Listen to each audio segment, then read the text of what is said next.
ধূমপান এবং মদ্যপান স্বাস্থ্যের পক্ষে ক্ষতিকারক। Smoking and drinking is injurious to health. স্বাগতম। আজকের গল্পটি কেবলমাত্র প্রাপ্তবয়স্কদের জন্য। যদি আপনি 18 বছরের নিচে হয়ে থাকেন, দয়া করে এই ভিডিওটি এড়িয়ে যান। গল্পের সমস্ত চরিত্র ও ঘটনাবলী কাল্পনিক। এর সাথে বাস্তবের কোনো মিল থাকলে তা সম্পূর্ণ অনিচ্ছাকৃত ও কাকতালীয়। শুরু হচ্ছে আধারের ডাকের আজকের বিশেষ নিবেদন, লেখক সৌমেন সিংহের কলমে দামিনী।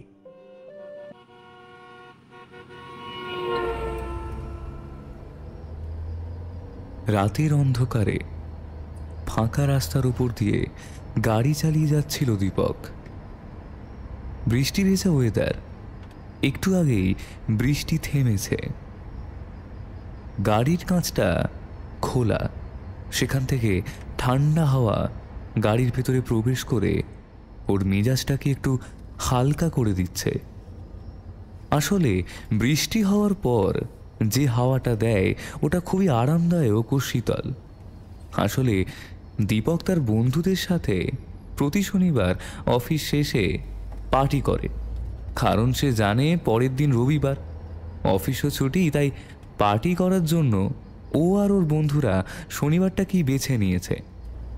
কিন্তু আজ দীপকের বন্ধুদের সাথে পার্টি করতে খুব একটা ভালো লাগছিল না, কারণ কদিন ধরেই ওর গার্লফ্রেন্ড তিয়াশা ঠিক করে ওর সাথে কথা বলছিল না। সেই কথা নিয়েই বেশ কিছুদিন ধরে চিন্তিত রয়েছে দীপক। আসলে তিয়াশাকে ও খুব ভালোবাসে, তাই ওর এই অবহেলার মতো ব্যবহারটা সে সহ্য করতে পারছে না। এইসব ভেবে পার্টিতেও মন দিতে পারছিল না ও, তাই সে আগে আগে চলে আসলো। ফাঁকা পথ দিয়ে বেশ জোরেই গাড়ি চালাচ্ছিল সে। হঠাৎ একটা মেয়ে এসে ওর গাড়ির সামনে পড়ে যায়। দীপক মেয়েটাকে বাঁচানোর উদ্দেশ্যে ব্রেক মেরে স্টিয়ারিংটা ঘুরিয়ে দেয়, আর তারপরই গাড়িটা আরেকটু হলেই গিয়ে লাগতো ডান দিকের একটা গাছে। ঠিক সময় ব্রেকটা লেগে যাওয়ায় খুব একটা লাগেনি দীপকের, আর গাড়িটাও ক্ষতি হওয়ার থেকে বেঁচে গিয়েছে। তবে স্টিয়ারিংয়ের মাথাটা বাড়ি খেয়ে কিছুক্ষণের জন্য কেমন যেন অন্ধকার লাগলো চারপাশ। তখনই রাস্তা থেকে মেয়েটা উঠে এসে গাড়ির কাছে দুইবার ঠক ঠক করে। দরজাটা খুলে তড়িঘড়ি করে বলল, আপনি কি ঠিক আছেন? দীপক কোনো কথা বলল না দেখে মেয়েটা আবার জিজ্ঞাসা করলো, আপনি কি ঠিক আছেন? দীপক ধীরে ধীরে মাথাটা পিছনের সিটে হেলান দিয়ে বলল, হ্যাঁ, আপনি যেভাবে সামনে চলে আসলেন তাতে আর কি ঠিক থাকার উপায় ছিল? ক্ষমা করবেন, তবে এখানে আর এক মুহূর্তও দেরি করা যাবে না। আমার এক বন্ধুও ছিল আমার সাথে, কিন্তু তাকে আর খুঁজে পাওয়া যাচ্ছে না। দয়া করে আপনি একটু চলুন আমার সাথে, ওকে খুঁজতে সাহায্য করবেন প্লিজ। এমন সময় জঙ্গলের মধ্যে থেকে একটা আর্তচিৎকার ভেসে এলো। সেই আওয়াজটা শুনে মেয়েটা ও দীপক দুজনেই অবাক হয়ে গেল। ওদের গায়ের লোমগুলো খাড়া হয়ে গেল। এই তো, এটা তো দিয়ার গলার আওয়াজ। নির্ঘাত নির্ঘাত ওর সাথে বাজে কিছু একটা ঘটে চলেছে। এর বেশি দেরি করলে হয়তো ওকে আর জীবিত দেখতে পাবো না। এই সমস্ত কথা শুনে দীপকের বেশ ভয় লাগলো। এমনিতেই দীপক নিজে মনের দিক থেকে ঠিক নেই, তার উপর আবার এই সব ঝামেলা। আপনার বন্ধুর কি হয়েছে? আর জীবিত থাকবে না কেন? আর সে জঙ্গলেই বা গিয়েছিল কেন? সব বলবো, তার আগে দয়া করে আপনি চলুন আমার সাথে। দীপক ধীরে ধীরে কোনো মতে গাড়ি ছেড়ে বেরিয়ে গাড়িটাকে লক করে। মেয়েটার সাথে খানিকটা গিয়েই দেখলো একটা মেয়ের কাটা হাত বৃষ্টি ভেজা ঘাসের উপর পড়ে রয়েছে, আর সেই সাথে রক্ত লেগে রয়েছে ঘাসে। সেই বীভৎস দৃশ্য দেখে দীপক ভয়েতে মুখ থেকে একটা অস্ফুট শব্দ বার করলো। দীপক কাঁপা কাঁপা গলায় বলল, এটা কি? কার হাত? কি ভয়ানক! এইটা তো আমার বন্ধু দিয়ার হাত। এই যে দেখছেন, একটা ময়ূরের পালকের ট্যাটু করা আছে। তাছাড়া ও আমার সাথে এসেছিল, তারপর হঠাৎ যে এরকম একটা ভয়ানক ঘটনা ভাবতে পারিনি। কিন্তু সেই চায়ের দোকানটা তো এখানে ছিল, সেটাই বা কোথায় গেল? ভয়ানক ঘটনা, সে আর বলতে। কিন্তু কি ঘটেছে আপনাদের সাথে? আর চায়ের দোকানের কথা বলছেন, কোন চায়ের দোকান? এক্ষুনি এখানে একটা চায়ের দোকান ছিল, সেই দোকানটা কোথায় গেল? কি যাতা বলছেন? হ্যাঁ, একটা জলজ্যান্ত চায়ের দোকান এখানে ছিল, আর সেটা উধাও হয়ে গেল একটুক্ষণের মধ্যেই। জানি না, কিন্তু একটু আগে এখানে চায়ের দোকানটা ছিল, আপনি বিশ্বাস করুন। আপনি দয়া করে এখন চলুন, সম্ভবত জঙ্গলের মধ্যে আছে, ওখান থেকেই তো ওর চিৎকার ভেসে এলো। চলুন চলুন, কিন্তু আপনার নামটা? আমার নাম সুমনা। এই কথা বলে ওরা পাশের জঙ্গলে প্রবেশ করলো।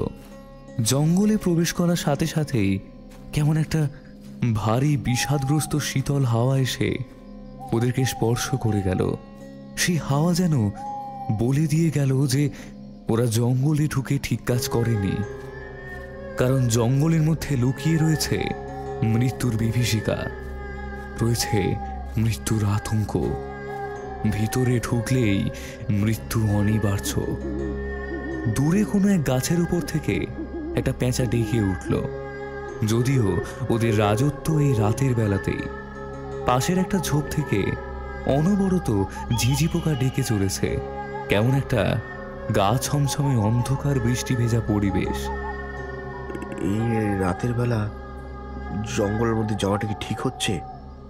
তাও মাত্র আমরা এই দুইজনে। এখন আমার গাড়িটা করে ফিরে গিয়ে কাল সকালে আরো লোকজন নিয়ে আসলে হতো না? না না না, তা হবে না।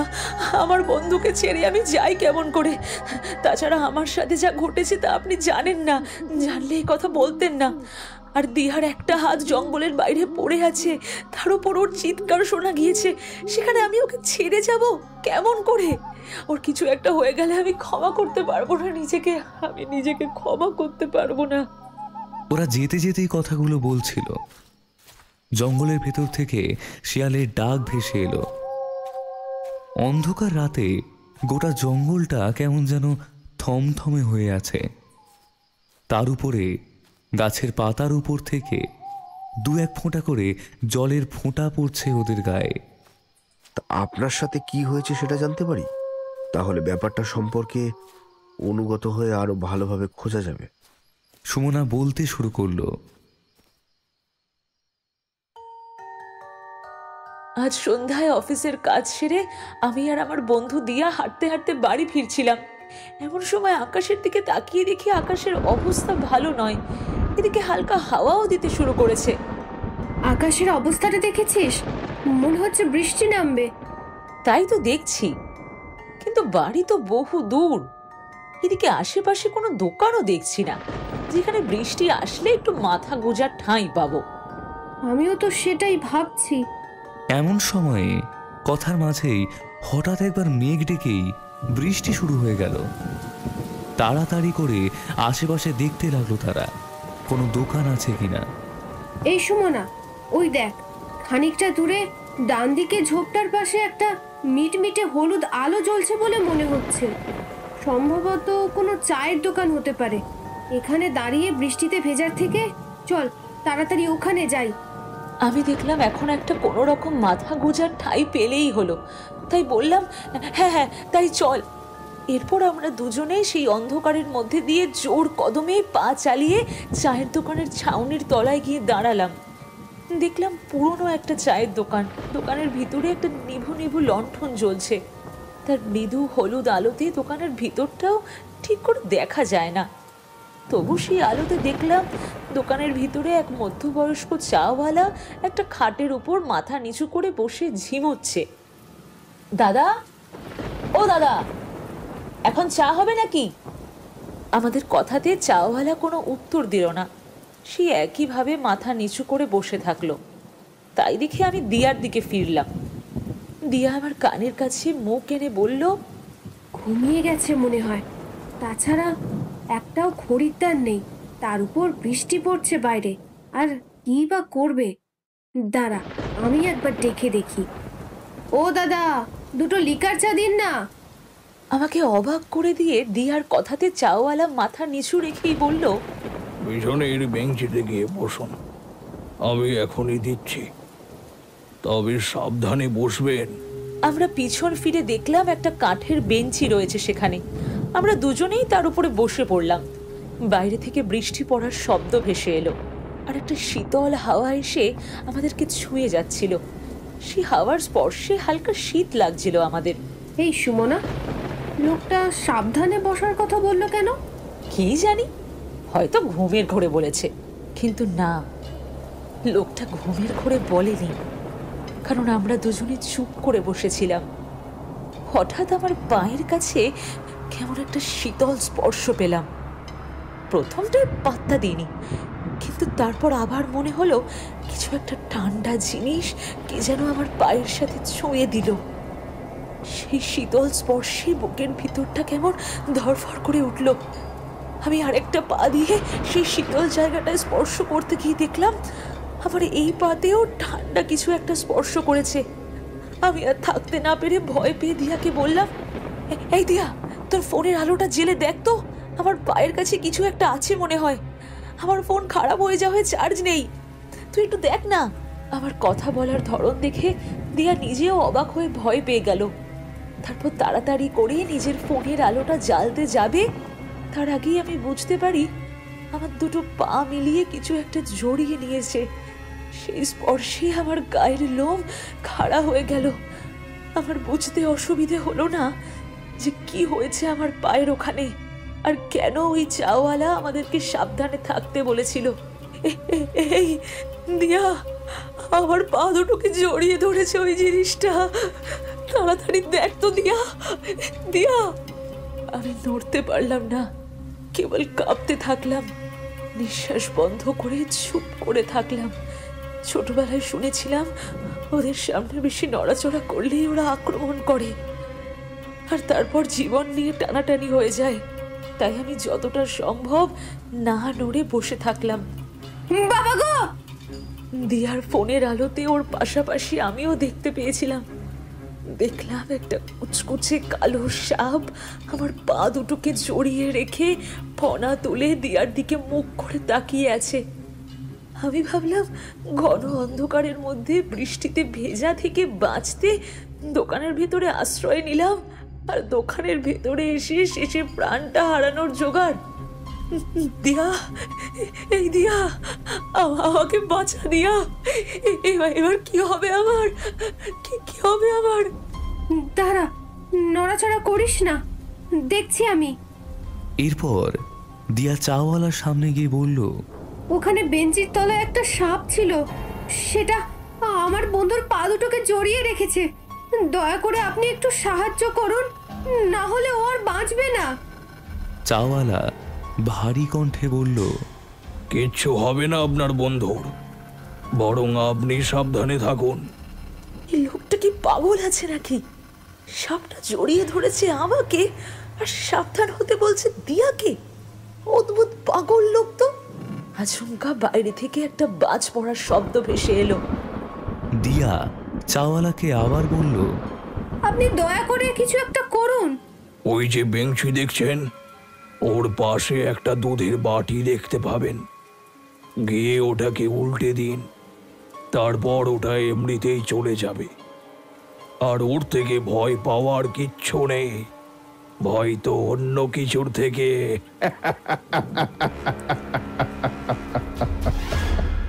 এই কথা বলে লোকটা কান ফাটানো শব্দে ঘের ঘেরে গলাতে হেসে উঠল। সেই হাসির শব্দে বুকের ভিতরটা কেঁপে উঠল আমার। আমি দেখলাম লোকটার কথা মতো দিয়া অতি সাবধানে কাঁপতে কাঁপতে এসে বেঞ্চির পাশে আলো মারল। দেখলাম সত্যিই সেখানে একটা বাটি রয়েছে। দিয়া ধীরে ধীরে সেটা উল্টে দিল, আর সত্যি তারপরে আমি অবাক হয়ে গেলাম। সাপটা অদ্ভুতভাবে আমার পা দুটো ছেড়ে চলে গেল দোকানটার বাইরের দিকে। বাঁচলাম বাবা, না হলে বৃষ্টি থেকে বাঁচতে গিয়ে জীবন শেষ করে বাড়ি যেতে হতো। আমি বললাম, তাজা বলেছিস। এরপর আমি বুক ফুলিয়ে নিঃশ্বাস নিয়ে ভাবতে লাগলাম, লোকটা কার কথা বলল। কার থেকে ভয়ের কথা বলল? লোকটা কি তবে পাগল? কিন্তু পাগল যদি হয় তাহলে এই সাপের হাত থেকে বাঁচালো কেমন করে? কি জানি, বেশি ভেবে লাভ নেই, চা খেয়ে বৃষ্টি কমলেই বেরিয়ে পড়ব। এরপর চুপ করে বসে আছি, হঠাৎ দিয়া বলে উঠল, এই সুমনা, তুই একটু বস, আমি আসছি এক্ষুনি। আসছিস মানে? এই বৃষ্টির মধ্যে কোথায় যাবি তুই? আরে বস না, কোথায় আর যাব, এই যাব আর আসবো। এই বলে দিয়া আমার সামনে দিয়ে বাইরে চলে গেল। আর ভিতরে অন্ধকারে একা বসে থাকলাম আর ভাবতে লাগলাম, দিয়া হঠাৎ বাইরে গেল কেন, আর কোথায় বা গেল? তারপর অগত্যা অপেক্ষা করতে লাগলাম। আচমকা খানিক বাদে বাইরে থেকে একটা চিৎকারের শব্দ শুনতে পেলাম। আরে, এ তো দিয়ার চিৎকার! এই দিয়া, কি হলো তোর? তুই ঠিক আছিস? কোনো উত্তর এলো না দেখে আমি ভাবলাম বাইরে গিয়ে দেখি অমন চিৎকার কেন করলো। এই ভেবে যেই না আমি বেঞ্চি থেকে উঠেছি, তখনই দেখলাম বাইরে থেকে দিয়া দোকানের ভিতরে ঢুকে মুখ নিচু করে আমার পাশে এসে বসে পড়লো। কোথায় গেছিলিস দিয়া? আর তুই ওরম চিৎকার করলি কেন? দিয়া কিছুই বলল না, চুপ করেই বসে থাকলো। বেশ অবাক লাগলো আমার ব্যাপারটা, কিন্তু আমিও আর ডাকলাম না, কারণ একটা কথা মনে হচ্ছিল, আওয়াজটা কি আদেও সত্যি ছিল? কারণ চাওয়ালার মধ্যে কোনো রকম প্রতিক্রিয়া লক্ষ্য করিনি। তারপর ভাবলাম হয়তো আমার মনের ভুল, তাই আর দিয়াকে কিছু জিজ্ঞেস করলাম না। এরপর আমি বাইরের দিকে তাকিয়ে রয়েছি আর বাইরের বৃষ্টি হাওয়া দেখছি। এমন সময় হঠাৎ আমার কাঁধে একটা বড় শীতল হাতের স্পর্শ পেলাম।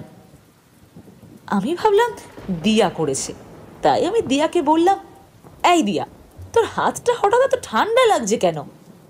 আমার কথায় দিয়া কোনো উত্তর দিল না। আমি আবার বললাম, এই দিয়া, তোর হাতে ঠান্ডা লাগছে খুব, হাতটা কাঁধ থেকে নামা না। সাথে সাথে হাতটা আমার কাঁধ থেকে নেমে গেল। আমি তখনও বাইরের বৃষ্টির হাওয়া দেখে চলেছি, কিন্তু খানিকক্ষণ পরেই আবার আমার কাঁধের উপর সেই ঠান্ডা হাতের স্পর্শ পেলাম।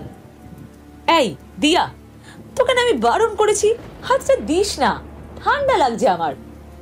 এইবার আমি নিজে হাত দিয়ে ওর হাতটা সরাতে গেলাম, আর তখনই সেই হাতের স্পর্শে আমার গোটা শরীরটা কেঁপে উঠল, গায়ের লোমগুলো খাড়া হয়ে উঠল। কারণ আমি যখন সেই হাতের উপর স্পর্শ করেছি, সেই হাত বরফের মতো শীতল। কোনো জীবিত মানুষের হাত এতটা ঠান্ডা হতে পারে না। আমি ধীরে ধীরে ওর দিকে ফিরলাম আর দেখলাম চাওয়ালার মতো দিয়াও মাথা নিচু করে বসে আছে। ওর মাথার এলোমেলো চুলগুলো ওর মুখটাকে আড়াল করে রেখেছে।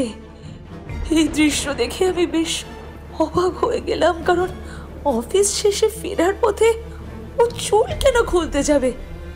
তাছাড়া ও যখন বাইরে থেকে এলো তখন তোর চুল বাঁধাই ছিল।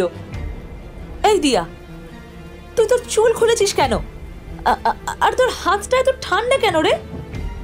দিয়া আবারও কোনো কথা বলল না, একইভাবে চুপ করে বসে থাকলো।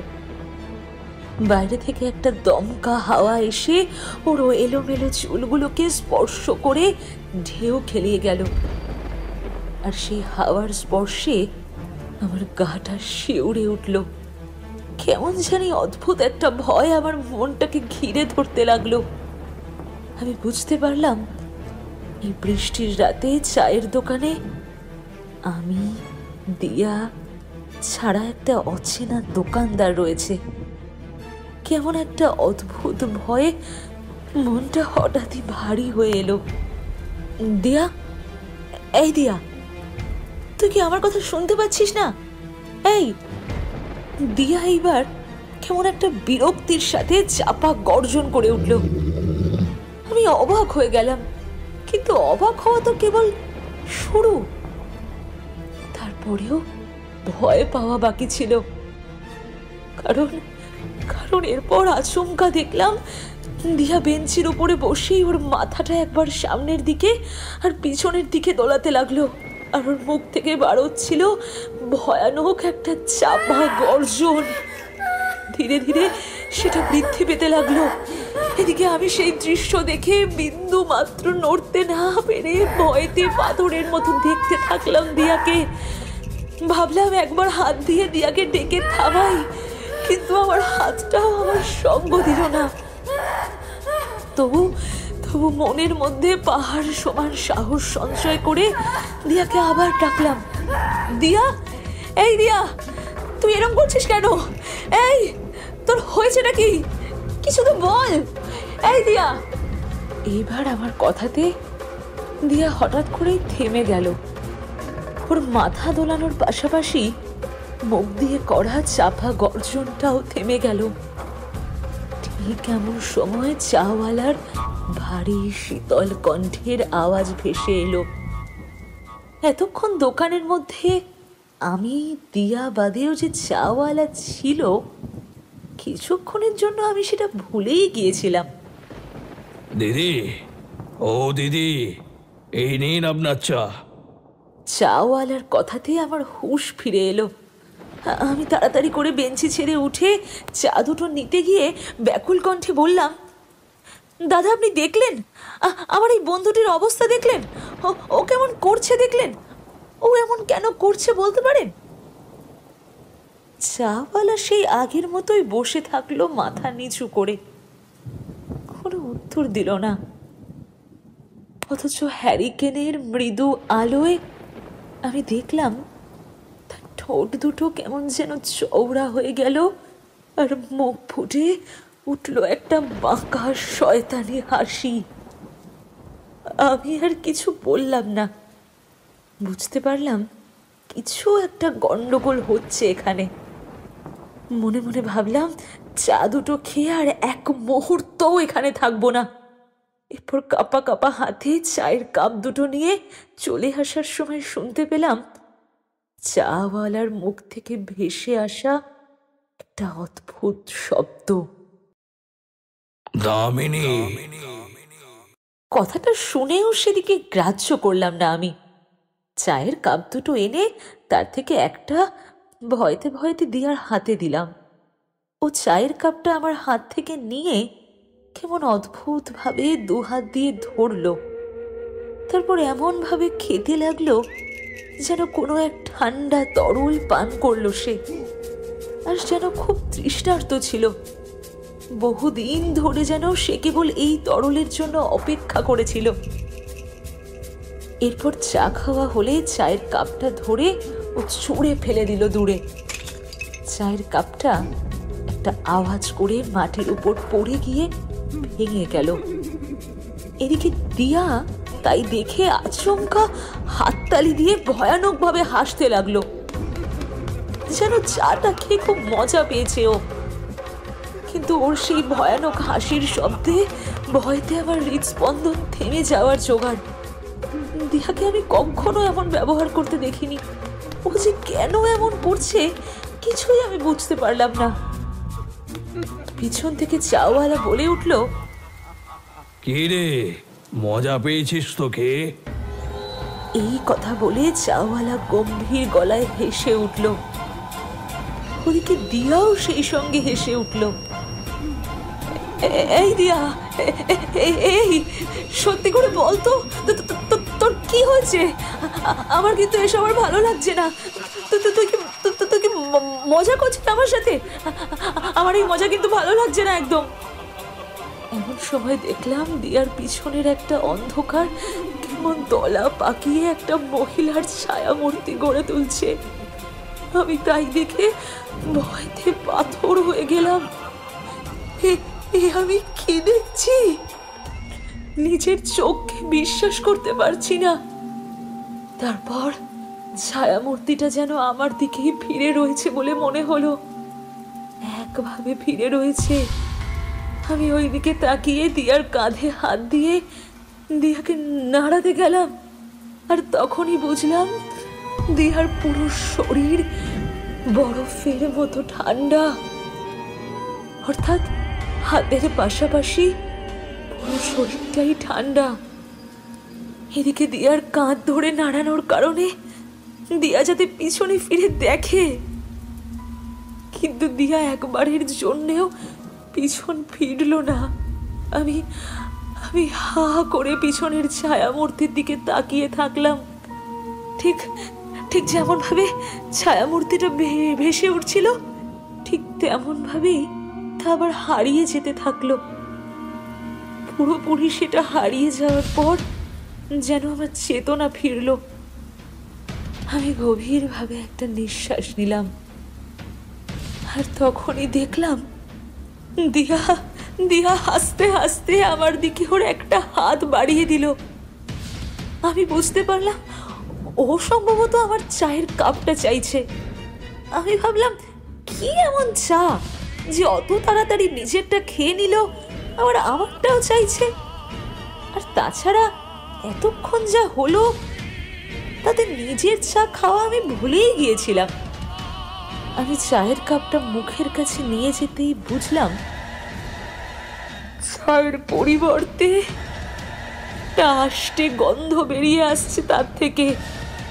আমি ভালো করে ভাবতেই বুঝতে পারলাম এটা তো রক্তের গন্ধ।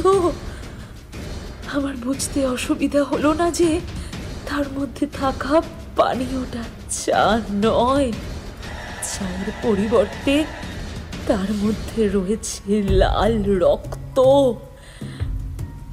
সে কথা বুঝে ভয়তে আমার হাত থেকে চায়ের কাপটা নিচে পড়ে গেল, আর তার সাথে থাকা লাল রক্ত মাটিতে পড়ে ছড়িয়ে গেল। আমি পিছন ফিরে চাওয়ালার দিকে তাকালাম।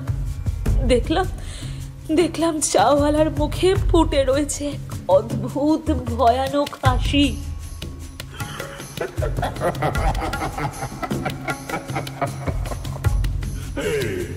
তুই কি করলি?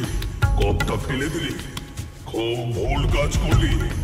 এইবার আর তোকে কেউ বাঁচাতে পারবে না, তোকেও মেরে দেবে, তোকে মরতে হবে, মরতেই হবে। বরফের মতো শীতল ও ভারী স্বরে কথাগুলো বলে হেসে উঠল চাওয়ালা।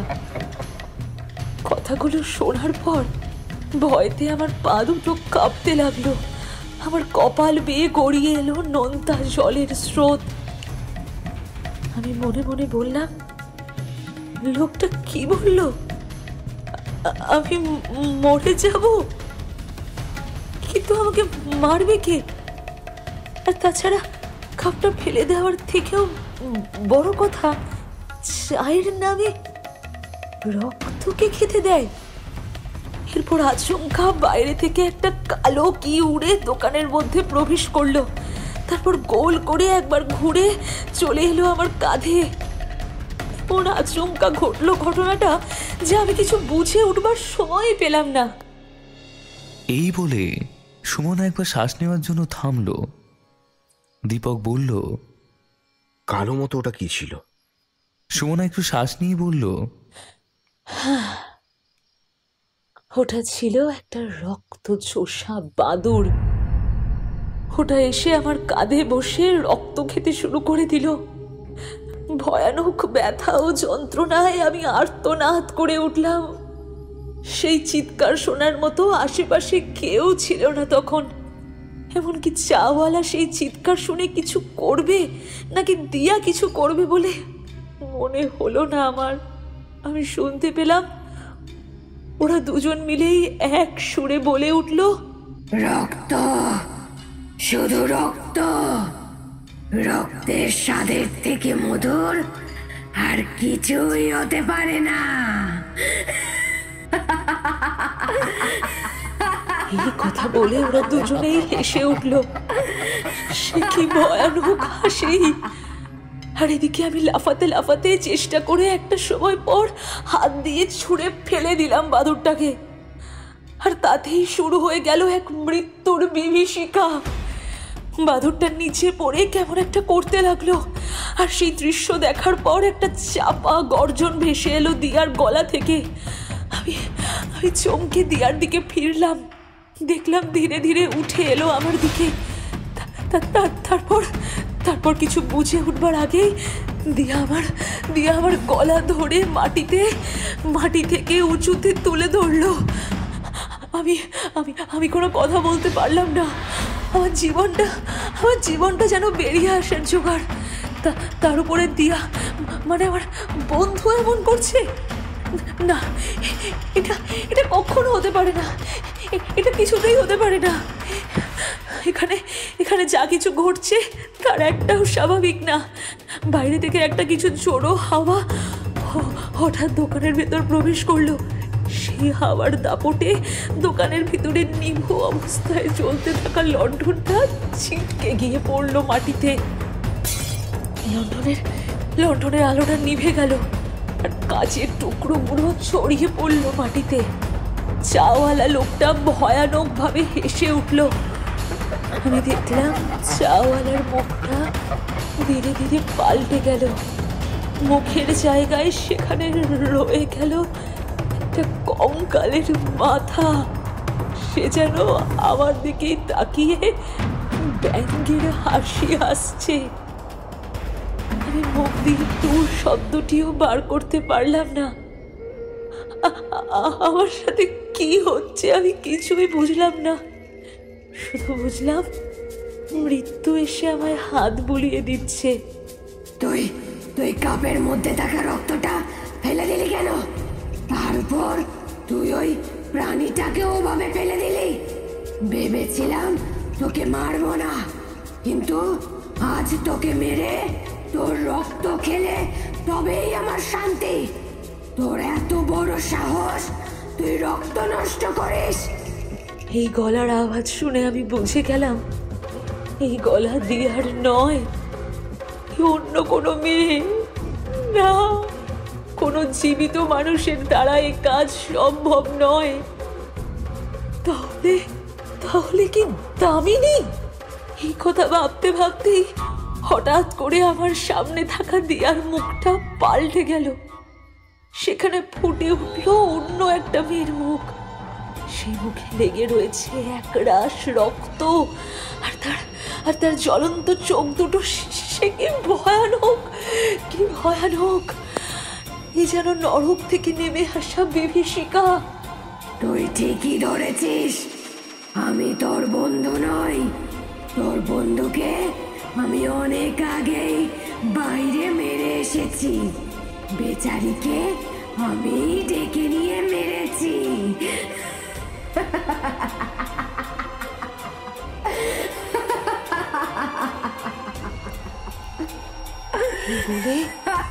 এই বলে দামিনী হেসে উঠল। তারপর আমার গলা ধরে নিচে নামালো। আমি কোনো মতে একটু শ্বাস নিলাম আর মনে মনে ভাবলাম, মৃত্যু তো অনেক আগেই ছুঁয়ে ফেলেছে। বাঁচার জন্য একবার শেষ চেষ্টা করলে কেমন হয়।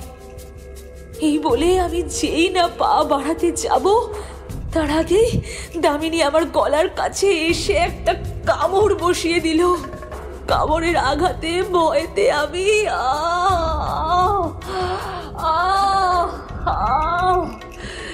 এতক্ষণ গলা টিপে ধরে রাখার কারণে ওর কামড়ে আমার শরীরে প্রচন্ড ক্লান্ত লাগলো। আমি বুঝলাম মৃত্যু আমার মাথার উপরে রয়েছে। যা করার এখনই আমায় করতে হবে। নিজেকে বাঁচানোর শেষ চেষ্টাটুকু আমাকে করতেই হবে। ঠিক এমন সময় শুনতে পেলাম দূর থেকে একটা অস্পষ্ট গাড়ির হর্নের আওয়াজ ভেসে আসছে। আমি পাশ ফিরে দেখলাম পথের ওপর একটা অস্পষ্ট হলুদ আলো এসে পড়েছে। ঘন অন্ধকার ও মৃত্যুর সম্মুখীন থেকেও আমি সামান্য আশার আলো দেখতে পেলাম। তারপর মনের সব জোর লাগিয়ে এক ধাক্কা দিলাম সেই মেয়ের গায়ে। আর তারপর হন্তদন্ত হয়ে ছুটে দোকানের বাইরে বেরিয়ে রাস্তায় গিয়ে আপনার গাড়ির সামনে পড়লাম। সব শুনে দীপক বলল, আপনি যা বললেন তার একটা কথাও বিশ্বাসযোগ্য নয়। নেহাতি পথের ধারে ওই হাতের দৃশ্য দেখেছিলাম, তা না হলে গাঁজাখুরি গল্প বলেই চালিয়ে দিতাম। তা না হলে আর বলছি কি? বিশ্বাস না হলে দেখুন, নিজের ফোনের ফ্ল্যাশটা অন করুন আর দেখুন আমার গলার কাছে এখনো দুটো দাগ দেখতে পাবেন। দীপক তার পকেট থেকে ফোনটা বার করে ফ্ল্যাশ জেলে সুমনার গলার কাছে দেখতেই ওর হাতের থেকে ফোনটা ঘাসের উপর পড়ে গেল। ওর গা হাত পা কাঁপতে শুরু করেছে। ও বুঝতে পারল ওর পাশে থাকা মেয়েটি এতক্ষণ ধরে যা বলল তার একটা কথাও সে মিথ্যা বলেনি। এই এই কি হলো? ফোনটা পড়ে গেল যে। এখন ভয় পেলে হবে না, আগে আমার বন্ধুকে খুঁজে বার করতে হবে। আচ্ছা, আপনার নামটাই তো জানা হলো না। আমার নাম দীপক বসু। এরপর ওরা দুজন মিলে এগিয়ে যেতে লাগলো। এমন সময় হঠাৎ একটা শিয়াল এসে ওদের সামনে দাঁড়ালো। শিয়ালটাকে দেখে মনে হলো সে যেন ওদেরকেই আটকানোর জন্য ওদের সামনে এসে দাঁড়িয়ে রয়েছে। এই একটা শিয়াল, এইবার কি হবে? ওর দৃষ্টিটাও কি ভয়ঙ্কর, যেন ওই দৃষ্টি দিয়েই এক্ষুনি আমাদেরকে ছিঁড়ে খেতে চায়। আমি তো নিজেও বুঝতে পারছি না। ধীরে ধীরে শিয়ালটা ওদের দিকে এগিয়ে আসতে লাগলো। ওরা দুজনেই একটু একটু করে পিছিয়ে যেতে থাকলো। দীপক হঠাৎ পাশে থাকা একটা লাঠি তুলে নিল শিয়ালটাকে মারার জন্য। আর ঠিক তখনই জঙ্গল কাঁপিয়ে এক মহিলা কণ্ঠের হাসি ভেসে আসলো।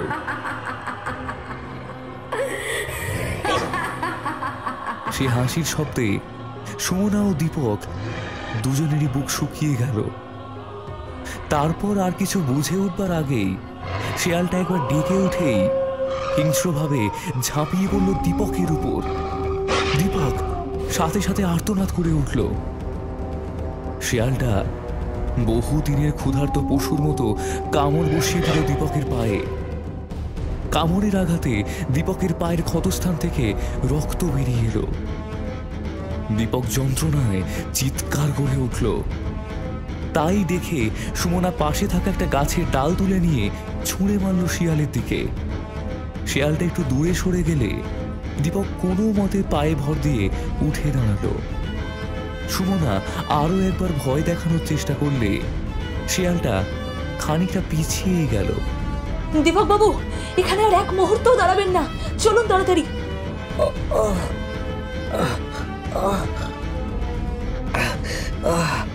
পায়ে একটা শিয়ালের কামড় খাওয়ার পর কি করে তাড়াতাড়ি যাবো বলুন তো? সুমনা কোনো উত্তর দিল না। এমন সময় আকাশে মেঘের ডাক শোনা গেল, আর তার পাশাপাশি একটা আওয়াজ শোনা গেল। শুনতে পেলেন? কি শুনবো? ওই যে কার একটা হেঁটে আসার শব্দ শোনা গেল যে। দীপক আরো গভীরভাবে শোনার চেষ্টা করল। তারপর সে সত্যি কার একটা পায়ের শব্দ শুনতে পেল। তারপর ওরা দেখলো একটু খোঁড়াতে খোঁড়াতে একটা মেয়ে ওদের দিকে এগিয়ে আসছে।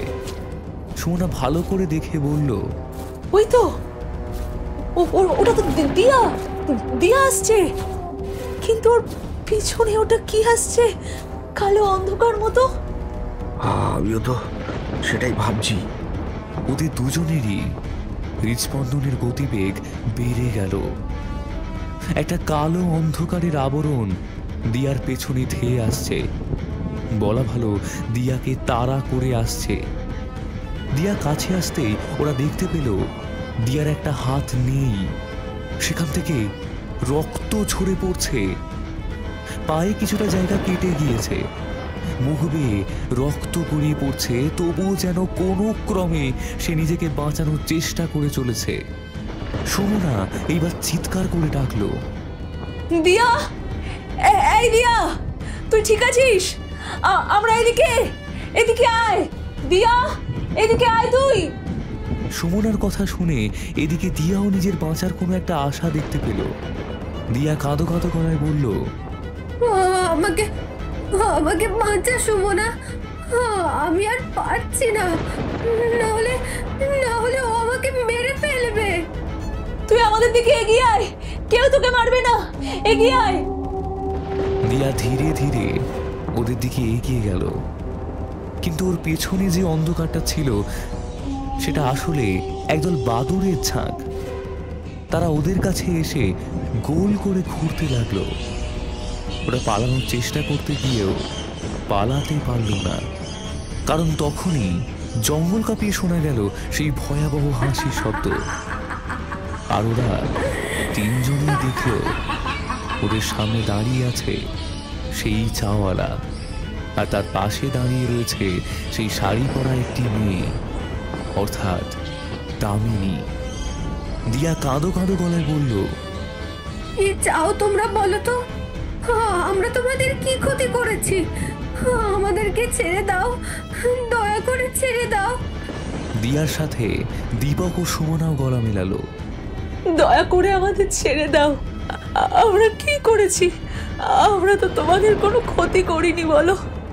আজ থেকে বছর খানেক আগে তোরা দুই মেয়ে রাতের বেলা মদ খেয়ে গাড়ি চালাতে চালাতে যাচ্ছিলিস, আর তখন এই আমাদের সামান্য গরিব চায়ের দোকানে আমি আমার বাবাকে বাড়ি নিয়ে যাওয়ার জন্য নিতে এসেছিলাম, কিন্তু তোদের জন্য তার হলো না। আমাদের দুজনের আর বাড়ি যাওয়া হলো না। তোদের গাড়ির ধাক্কায় সেদিন আমরা দুজনেই, শুধুমাত্র তোদের জন্য, আমার বাবাটা সবে খেতে বসেছিল, আর আমি বাবাকে আমার বিয়ের সময় কোন শাড়িটা পরবো সে কথা শোনাচ্ছিলাম। তারপর হঠাৎ দেখি একটা হলুদ লাইট সহ তোদের গাড়িটা ঢুকে গেল আমাদের দোকানে। গাড়ির আঘাতে আমার বাবার খাবার ওই মুখ অব্দি থেকে গেল, ভিতরে আর গেল না। আর আমি সে কথা আর কি বা বলবো। সুমনা আর দিয়ার মনে পড়ে গেল আজ থেকে 1 বছর আগে সুমনা দিয়ার জন্মদিনের পার্টিতে গিয়েছিল। তারপর ওরা দুজনেই খুব বেশি ড্রিঙ্ক করে কার একটা গাড়ি নিয়ে বেরিয়ে পড়েছিল। সেদিন গাড়িটা চালাচ্ছিল দিয়া, অথচ সুমনা জানতো দিয়া সেভাবে গাড়ি চালাতে পারতো না, তার উপরে আবার ড্রিঙ্ক করেছিল।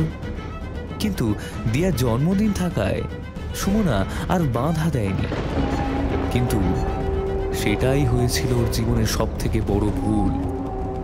কারণ সেদিন রাতেও এইভাবেই বৃষ্টি পড়ছিল, তার উপরে দিয়া গাড়ির ওভার স্পিড সামলাতে না পেরে এই চায়ের দোকানে ঠকিয়ে দিয়েছিল।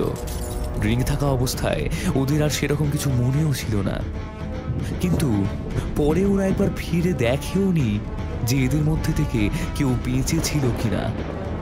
অথচ একবার দেখা তো উচিত ছিল।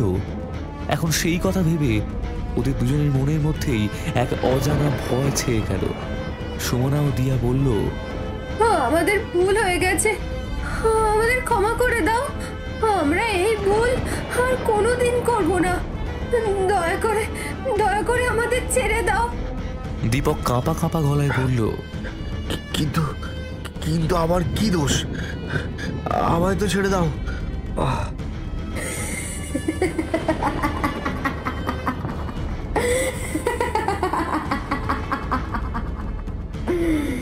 সেদিনের সেই গাড়িটা তোর ছিল।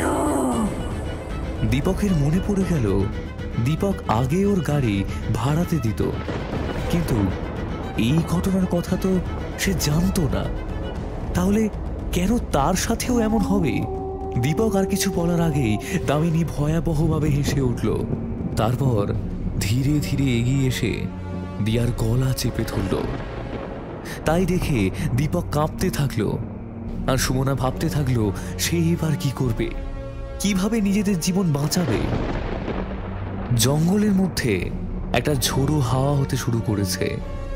সেই হাওয়া দাপটে গাছের থেকে ডাল ভেঙে পড়তে লাগলো, গাছের থেকে কাকেরা উড়ে যেতে লাগলো, আর বাদুড়গুলো মাথার উপরে গোল করে ঘুরতে লাগলো। দেখে মনে হয় যেন একটা কালো ঘূর্ণিঝড়। আর সেই ঝড়ের দাপটে মৃত্যু তো একেবারে অনিবার্যই। রাতের অন্ধকারে জঙ্গলের মধ্যে যেন এক ভয়াবহ মৃত্যু ঝড় লেগেছে। সেই সাথে জঙ্গল কাঁপিয়ে হেসে উঠল দামিনী। এদিকে দিয়ার শরীরটা প্রায় শিথিল হয়ে এসেছে, চোখ ঠিকরে বাইরে বেরিয়ে আসতে চায়।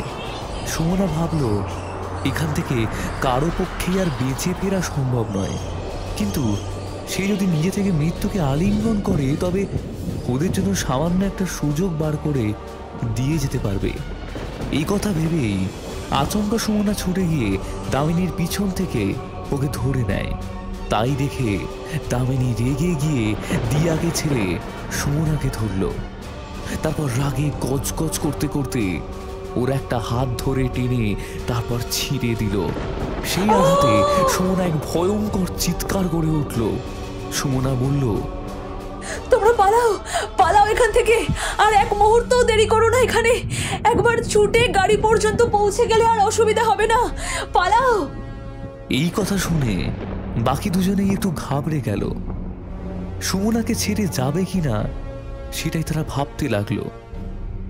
তারপর আর এক মুহূর্ত দেরি না করে দীপক দিয়ার একটা হাত ধরে ছুটতে ছুটতে জঙ্গলের বাইরে এসে পড়ল। তারপর গাড়ির মধ্যে দুজনে ঢুকে যেতে লাগলো। গাড়ির মধ্যে বসে দিয়া চুপ করে থাকলো, আর দীপক সুমনার কথা ভাবতে লাগলো। কিন্তু সুমনার কথা ভাববে কি? হঠাৎ দীপকের মনে হলো দুটো ঠান্ডা হাত এসে ওর গলার উপর খেলা করছে। দীপক বিরক্ত হয়ে গলায় হাত দিতে গিয়ে দেখলো সত্যি সেখানে দুটো বরফ শীতল হাত রয়েছে। সেই হাতের স্পর্শ পেতেই দীপক চমকে ভয় পেয়ে উঠল। কে? তুই আমাকে চিনতে পারলি না? আমি একটু আগেই তোদের একজনকে মেরে আমার বাবার উপর তার দায়িত্ব দিয়ে আসলাম। এইবার যে তোদের পালা। কি ভেবেছিলিস জঙ্গল থেকে পালিয়ে পার পেয়ে যাবি? কিন্তু আমি নিজেই যে তোদেরকে পালাতে দিলাম। আসলে তোদেরকে মারার আগে একটু ছেড়ে দিলাম। দয়া করে ছেড়ে দাও আমাদের, আমরা আর কোনো দিনও এ পথে আসবো না। দীপকের এই কথা বলার সাথে সাথেই দামিনীর হাসির স্বর ভেসে এলো। দিয়া ভয়তে কাঁপতে থাকলো। বুঝতে পারলো আজ আর তার বেঁচে বাড়ি ফেরা হবে না। এদিকে দীপক ভয় পেয়ে কিছু যে বলতে যাবে তার আগেই বরফ শীতল হাত দুটো দীপকের গলার টুটিটা চিপে ধরল। সেই যন্ত্রণাতে দীপকের গলা দিয়ে ভেসে এলো একটা চাপা আর্তনাদ। দীপক আর সামলাতে না পেরে গাড়িটা নিয়ে পাশের খাদে পড়ে গেল, আর সেখানেই মৃত্যু হলো দীপক ও দিয়ার। বাঁচার জন্য শেষ চেষ্টাটুকু করলেও বাঁচতে আর পারল না ওরা। আসলে সব কর্মেরই একটা ফল থাকে, তাদের সাথেও তাই হয়েছে।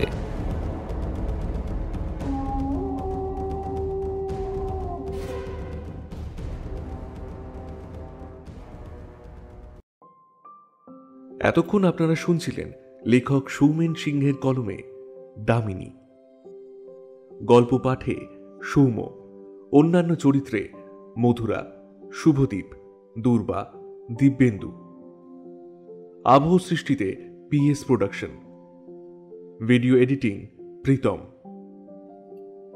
গল্পটা শুনে আপনাদের কেমন লাগলো তা অবশ্যই আমাদের জানাতে ভুলবেন না। কমেন্টে আপনাদের মতামত আর পরামর্শ লিখে জানান। যদি গল্পটা ভালো লেগে থাকে তাহলে লাইক দিন, বন্ধুদের সঙ্গে শেয়ার করুন, আর আমাদের চ্যানেলটি সাবস্ক্রাইব করতে ভুলবেন না। নতুন গল্পের আপডেট পেতে বেল আইকনটাও ক্লিক করে রাখুন। আপনাদের ভালোবাসাই আমাদের অনুপ্রেরণা। আবার দেখা হবে আরও এক নতুন রোমাঞ্চকর গল্প নিয়ে। সবাই ভালো থাকুন, সুস্থ থাকুন। ধন্যবাদ।